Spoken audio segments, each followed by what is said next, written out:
Welcome back, Wolfpack. Verlis here, and this is how to use Ash Greninja. So out of all of the Pokemon in the 7th generation, even after the demo being data mined, we only know the base stat total of one fully evolved Pokemon, and that is Ash Greninja. We also technically know the other base stat totals, and unless Hakmo-O gets like a crazy Eviolite set, doesn't really matter right now, and then we can go and do some math. So the reason we were able to find out Ash Greninja's base stats is that we could take regular Greninja and find out from the demo that it's actually IV and EV trained, and then carried over into a damage calculator where we can find out that Ash Greninja has 145 on the attack, 153 on the special attack, 132 on the speed, meaning that it gets more than a Mega Evolution. 110 base stat total once that Battle Bond ability activates, which is absolutely nuts, and we still get the usage of an item. So whenever you see the base stats all crazy like this, that means Ash Greninja, and then whenever you see like straight up base stats, that is going to be regular Greninja. And also, for the most part, it's going to be 252 EVs in attack and special attack, even though not possible. Well, it is possible, but not likely, especially impossible with the 252 in speed. I'm just doing this to show the max damage potential at all rounds, especially because from what we know, it's going to be a hardy nature on the Ash Greninja. That everyone's event from the demo has this. And if you cannot breed the Battle Bond ability, or if there's no other way of receiving Battle Bond with a different nature, then this is what we're locked into, that we will only have to have effectively neutral stats in everything, and then 31 IVs in attack, special attack, and speed for those damage calculations. And then we can see the first thing, that it is going to be stronger than Protean on stab, but it's going to be weaker than Protean outside of stab by a solid amount of damage. So right here we can see 305 on that special attack, and then 405 on the special attack of Ash Greninja. So we're going to have 50 less stat points in special attack for non-stab moves that will be boosted by Protean, since Protean is effectively 50% because of that stab, and our moveset is going to reflect that. So mostly just playing off of Dark Pulse and Hydro Pump. Also, the Battle Bond ability says that Water Shuriken does get a buff. After doing a video and trying out some math, even though we don't have official confirmed numbers, it's somewhere around 30 to 50% boost on the Water Shuriken, and that being a stab move, yes, that is going to absolutely be something we want to run. And since we're not worrying about Protean coverage, we're just going to be going for like massive damage dunks with this Dark Pulse and Hydro Pump. Water Shuriken works out pretty well, and then Ice Beam for that coverage. Now, when it comes to coverage on Greninja, it's kind of interesting. We don't know if there's going to be that drastic of a moveset change in the 7th generation. It might get some new moves that are introduced with that, but right now it's going to be pretty much be a regular Greninja that gets stabbed sometimes or gets more damage other times if the Battle Bond ability activates. And just scrolling down, we can kind of see that other than standard water coverage, there's a little dark inside of there, there's some extra sensory, and then only if you want to run mix, do some other things start to show, like this low kick or this gunk shot, and potentially if you want to have the grass, you do have grass knot. And this is the reason why I don't think Protean Greninja, like we're not even talking about Ash Greninja for this moment, Protean Greninja isn't even that good of a Pokemon, because you have to outspeed your opponent and then you have to hit them super effective, or else you're just kind of screwed. Which means that Battle Bond Greninja is going to be a little bit more interesting. You have to use it as a revenge Pokemon. You have to use it on already weakened Pokemon. Hope you get the KO in a same state, like you're just going to be in a reduced state since you won't have that super effective potential Protean move, but then after that, the boost is going to make you crazy. The question is, how crazy is it going to make you? So that's pretty much like what we have here. Like this is standard stuff. That's pretty much going to be your moveset. You might be able to swap out Ice Beam for anything else you see necessary. Ice Beam, that's going to be against Dragon-type Pokemon for the major damage right there, since Dark Pulse isn't going to have enough damage to do anything to a Pokemon like Dragonite or Salamence, and Hydro Pump is going to be resisted by them. So if you are afraid of those Pokemon, you want to carry the Ice Beam, but you can run the extra sensory, you can also run the Grass Knot, and maybe even a Hidden Power, since you are getting a good amount of boost off of that, and you can connect on those super effective hits. But for the most part, I would just go with the Ice Beam. It's going to work best in the most situations. So let's go and also do some calculations right here, because speed is something else that changes for Ash Greninja, but it's going to put us in a really weird state. So as we can see right here, with that hardy nature on the 132 with a neutral speed, which is what we're effectively locked into, we have 363 stat points in the speed at level 100, which is going to bring us about right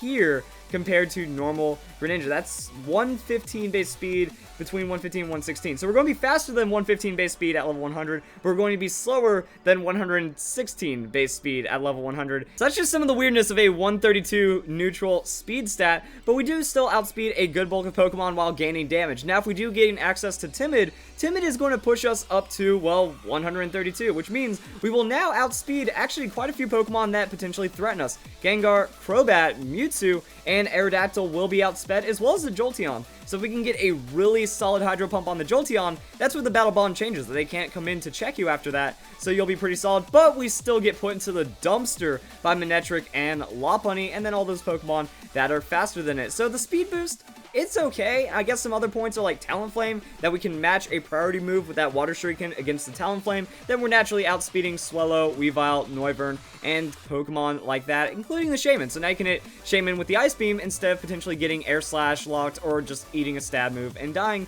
which means we're getting good against a lot of situations, but that is only if it's not hardy only when we get into the main game. And then the rest of this video is going to be damage calculations, because it's all going to be about comparing it to when does this Pokemon work better than Protean Greninja, and is it better at all? Because since regular Greninja isn't that good, if Ash Greninja just gets weaker, then that's going to cause some problems. So right now we're just doing some like basic damage checking. The biggest thing is like the Hydro Pump, that we're going to be going 153 on that special attack, 252 EVs in the special attack, going for the biggest damage, Life Orb, stab boosting Hydro Pump, and it is not enough to KO a Kangaskhan in neutral.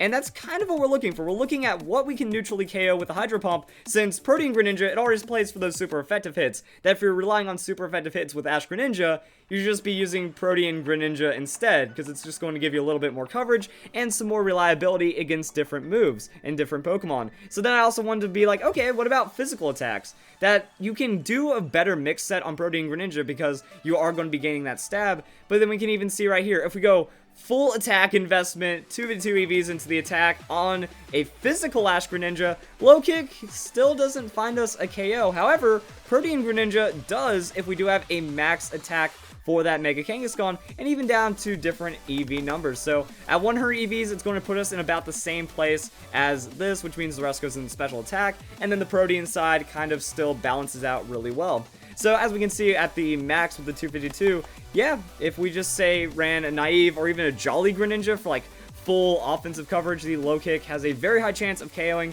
a Pokemon like Mega Kangaskhan because of that Protean boost. And this is like really all the comparisons are about, the damage calculations and those subtle numbers. And now another big one to look at is Talonflame, because we can actually match with Talonflame if we do get a speed beneficial nature, because then we outspeed Talonflame and we can use Water Shuriken to out priority the Brave Bird. So what does it mean? Can Talonflame be used as a response against us depending on the buff or nerf, whatever it is? Because with the Water Shuriken getting a 50% buff to 22 base power, even 2 hits at the minimum damage, Talonflame does go down on a non-bulk set. But even at like 15, because of this special boost and stuff, we can find like some crazy KOs. Like 3 hits on 15, 20, or 22 base power is going to knock out the Talonflame under that priority, which is pretty crazy. And then it brings us to effectively the rest of what the Greninja talk is going to be about. What about those Pokemon that now outspeed us? Well, Jolteon. Let's go and check out Jolteon. This is a very threatening Pokemon. It hits us with a Thunderbolt and we die, right? Well, no, because we outspeed it and a Hydro Pump is enough. Same with Crobat. Crobat is actually really interesting because it goes Jolly and then it also just wrecks us on a Brave Bird. Not on a support set. If that is an offensive set, Crobat for physical attacker, you know, that's going to be 2v2 on the attack, 90 base attack, so actually more attack than a Talonflame and faster without that Gale Wings and stuff. Still going to be able to outspeed and absolutely wreck us. But now with the Ash Greninja form, we're going to be able to outspeed it, hit it with an Ice Beam, so we have the reliable damage, and then we find the KOs. And that's kind of it. It's pretty much like, okay, against something like an Amoonguss, not even regular Greninja has that hit as well. So it's going to be a 2-hit KO with Ash Greninja against Amoonguss. It's going to be a 2-hit KO with regular Protean Greninja against Amoonguss, which means you're actually going to be doing better as a wall-breaking Pokemon as well. That if the opponent is going for setup or trying to get defensive in any way, well, Ash Greninja just has more of that stab damage, that the Dark Pulse piles on big, the Hydro Pump piles on big, and it's going to make it pretty hard to deal with. Now, if it's a bruiser kind of Pokemon, a Pokemon that's meant to survive a hit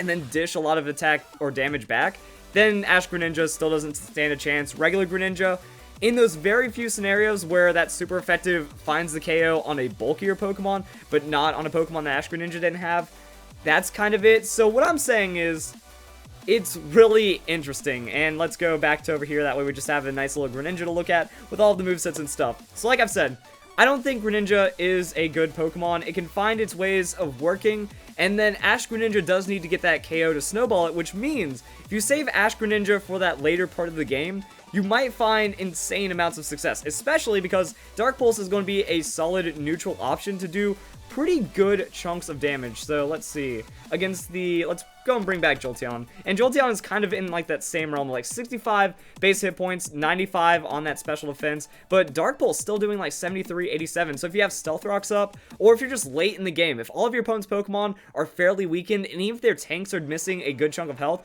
you can just bring in Greninja, get a KO, Ash Greninja, and now you're a 132 Pokemon that's going to be hard to stop, scoring ridiculous amounts of damage. But if you're Ash Greninja or your Greninja, it can't find that KO. Something goes wrong, you know, you're slightly a bit off of damage, and then it gets picked off early, well then, you really didn't stand as much of a chance, and maybe Greninja might have been the better choice in that scenario. Like, for a late game snowballing Pokemon, Protean Greninja works, and Ash Greninja works about the same, and then we can also see, I think Weavile was like the perfect example.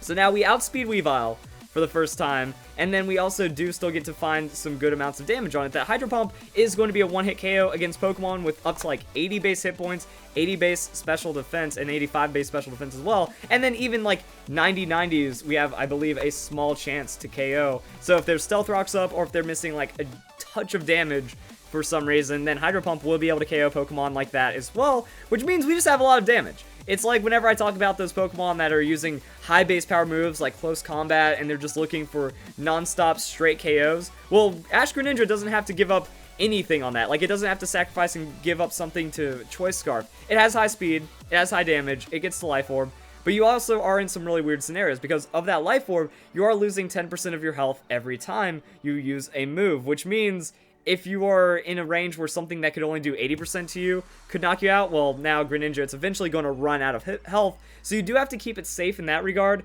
So I think the verdict is, Protean Greninja, not that fantastic. Ash Greninja, it's more reliable, while also at the same time being less reliable, and then it has a bit more potential as well. However, if it is stuck with this hardy nature, then it is going to be about as good as regular Greninja, slightly less, but in those same damage scenarios. However, all those things I just showed, the Jolteon, that's still going to wreck you, the Weavile, that could still wreck you, the Crobat, those Pokemon are still going to wreck you, the Gengar, all those things that that you would be able to outspeed with a speed beneficial nature. So it's going to be a better wall-breaking Pokemon than the Protean Greninja. So I guess Ash Greninja has the better viability, better strength in a lot more metas, and will I say it's absolutely broken the strongest Pokemon in the game? No, I think it's actually pretty balanced. Maybe a little overtuned, but if it has Hardy, then it's just a fast sweeper that does more damage than the average sweeper, but it still gets outsped and wrecked by other sweepers. That's why I think Greninja is so balanced. Like, Greninja is one of the most balanced Pokemon in the game, because those low defenses, those low stats for trying to survive something, if it doesn't outspeed, or if something bulks it up, it's going to have a strong chance of dealing with the Greninja, and Greninja's even losing more and more health as it goes along, because it needs the Life Orb to be able to do pretty much anything. I also did bring up Volcarona. Like, there's a weird chance that depending on how much speed creep the Volcarona has, Ash Greninja would outspeed a +1 Volcarona that Protean Greninja would not be able to outspeed. So there's situations where it's going to work, and I think Ash Greninja, pretty strong, but not like super most busted thing ever. So if you guys enjoy the video, hope you all have a nice day. Thank you very much for watching.